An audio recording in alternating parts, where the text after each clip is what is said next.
Good afternoon, Nipher. I'm Harry, and this is my co-anchor, Ethan. Today is Tuesday, March 9th. We're only 12 days away from spring break. Since the start of a new week, please stand for the Pledge of Allegiance. I pledge allegiance to the flag of the United States of America and to the republic for which it stands, one nation, under God, indivisible, with liberty and justice for all. Yesterday was International Women's Day. For the second week of March, Shakira has another inspirational Woman of the Week.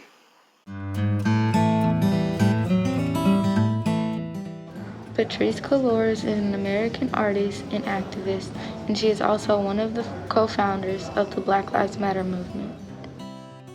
She was born in 1984 in Los Angeles, California. Patrisse created the Black Lives Matter hashtag in 2013 and has written and spoken widely about the movement ever since then.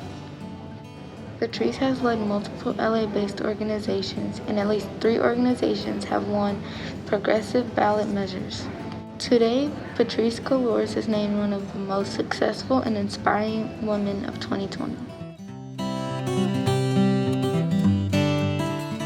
Missouri is making strides in the fight against COVID. Here's Elise with the insight on teachers finally being eligible for vaccines.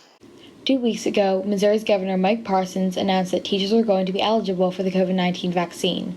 On March 15th, teachers in Missouri will start getting vaccinated. Teachers around Nipher are excited to finally have the opportunity to get the vaccine. I'm really excited that we're going to have the opportunity to be vaccinated.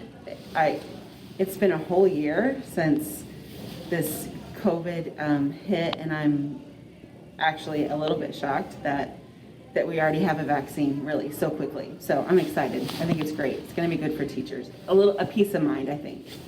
I think it would be great once that tier opens up for the teachers to get vaccinated and reduce the risk. It's great that our teachers are going to be able to get vaccinated. It's important that our teachers are given the opportunity to get the COVID-19 vaccine so that they can stay healthy and continue to be able to teach us. And teachers, like Ms. Gunn, were shocked to hear that teachers were going to be the next to get vaccinated. Well, I was shocked because, the rumors had been that it was going to be in April and it was going to be in May. And so the fact that the governor announced it and it's on their radar, like, hey, oh, wait, we got to take care of our teachers, was exciting for me. It was kind of a relief, really. Some teachers feel like it's important for them to get the vaccine so that they can keep themselves and their students safe. So I am getting the vaccine. I'm not a real vaccine crazy person, but this for sure, I feel like it's the right thing to do and to stay healthy. And also, again, I think I said before, just the peace of mind since I'm working around kids and making sure that we're all safe. So it's important to me for that. It is important for a lot of people to get this vaccine so that we can reach herd immunity and stop this virus. I think it's important for a large population in general to get the vaccine in order for us to reach herd immunity. It's always an individual choice. So I think that if teachers chose not to, there would still be enough people in the general population that would be getting vaccinated, and that's the most important part. According to the CDC, the COVID-19 vaccine will be an important tool to stopping the pandemic. So, as Ms. Stemmerman said, it's important for a large population to be vaccinated to reach herd immunity. Masks and social distancing help to reduce your risk of being exposed to the virus or spreading it to others, but these measures are not enough. Vaccines will work with our immune system so that you will be ready to fight off the virus if you are exposed. Last week, I reported on LeBron James' son having a knee surgery. To bring it closer to home, Nathan interviewed 2 of Nipher staff members who have had knee surgeries. Last week, Harry told us about how LeBron James' son, Bronny James, has undergone knee surgery. He had a torn meniscus that has stopped his playing for the time being. However, knee surgeries aren't reserved for pro athletes. There are teachers at Nipher who have gone through operations on their knees as well. Mr. Price and Miss Nelson have both had operations and were willing to share their experiences. There are 4 main types of knee surgeries: MCL, ACL, a surgical kneecap realignment, and a torn meniscus. An MCL injury is a tear in the medial collateral ligament. The MCL itself connects the thigh bone to the lower leg. An ACL is the anterior cruciate ligament. and is one of the key pieces that stabilizes the knee joint. Injuries are mainly found in start-stop sports. A meniscus is a C-shaped piece of cartilage that acts as a shock absorber between the shin and the thigh. It can be torn while twisting a knee and applying weight. A surgical kneecap realignment is done when the kneecap is out of place and all other attempts to realign it have failed. With Miss Nelson having an ACL injury and Mr. Price having a surgical kneecap realignment, both staff members had to go through the experience of having operations done on their knees. But what caused them to decide on getting surgery in the first place?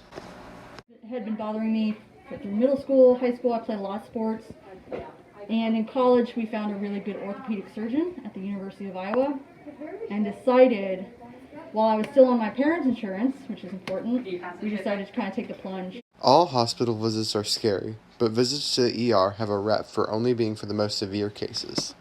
I was taken by an ambulance to the ER, and as soon as I got there, the doctor said, "Hi, how you doing?" and he popped my knee right back into place.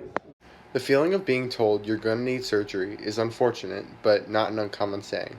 According to sportshealth.com, there are approximately 100,000 ACL reconstruction surgeries each year in the U.S. alone. Well, it didn't surprise me, I guess, but I had never broken a bone before that, so I was a little nervous. One of the most climactic times of the experience, or at least the most intense, would have been right before the surgery on the way to the hospital. It's hard to imagine what went through Mr. Price and Miss Nelson's head as they pulled into the parking lot. I didn't have really very much experience with surgeries at all. But my family was there, and it was a great support system. I was scared. I didn't want to do it, but I knew I had to.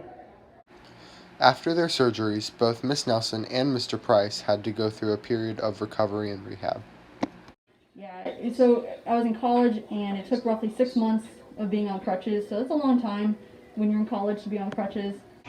It took a couple months to start feeling better, and yeah, it was pretty hard. Having procedures done by excellent doctors must have improved their knee conditions. My knee feels great. It's been a long time ago, and it's fully recovered. It feels great. It's great. It's great now. There are no after-school activities for today. In preparation for upcoming math testing, it is crucial that your iPad case and keyboard are working properly. Please take a moment to check if all three are working properly. If they do not, please reach out to Tasha Nelson, our dedicated technology specialist, so that she will have enough time to repair or replace items in advance of math testing. Thank you. This Thursday, we'll be kicking off our Spirit Week in preparation for spring break. That's all for today. I'm Harry. And I'm Ethan. Signing off for now. And remember, you belong at Nipher.